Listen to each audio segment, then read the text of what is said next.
மக்கள் வெற்றி கட்சியின் சார்பாக அனைவருக்கும் அன்பு வணக்கம். கரூர் கூட்ட நெரிசலில் உயிரிழந்த குடும்பங்களுக்கு 41 குடும்பங்களுக்கும் தாவேக அரசாங்கம் 20 லட்சம் ரூபாய் வழங்கி அவர்களுக்கு ஒரு ஆறுதலான உதவி செய்திருந்தனர்.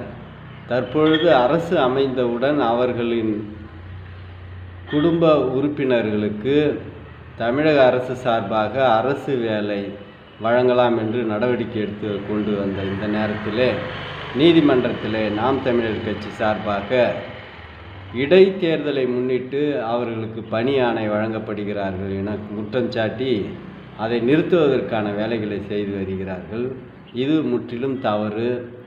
சில அரசியல் கட்சிகளும் அரசு வேலை வழங்கக்கூடாது என அவர்கள் குற்றம் சாட்டுகின்றனர்.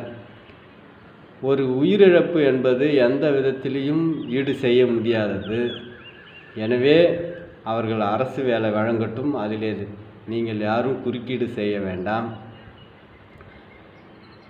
கடந்த திமுக ஆட்சியில் கள்ளக்குறிச்சியில் கள்ளச்சாராயம் அருந்திவிட்டு இறந்தவர்களுக்கு 10 லட்சம் ரூபாய் கொடுத்தது நியாயம் என்றால், கள்ளச்சாராயம் அருந்தினால் உயிரிழப்பு ஏற்படும் தெரிந்து இறந்தவர்களின் குடும்பங்களுக்கு 10 லட்சம், அரசியல் பொதுக்கூட்டங்களுக்கு அப்பாவியாக வந்த அந்த அப்பாவி உயிர்களை காக்கக்கூடிய அரசாங்கத்திற்கு பெரும் பங்கு உண்டு. இதிலே நீதிமன்றத்தில் இந்த வழக்கு இருக்கிறது, அதை பற்றி நாம் பேச வேண்டாம். ஆனால் அவர்களுக்கு இழப்பீடாக அரசு வேலை வழங்குவதை ஒருபோதும் தடுக்காது. இந்த சேனலை சப்ஸ்கிரைப் செய்யுங்க.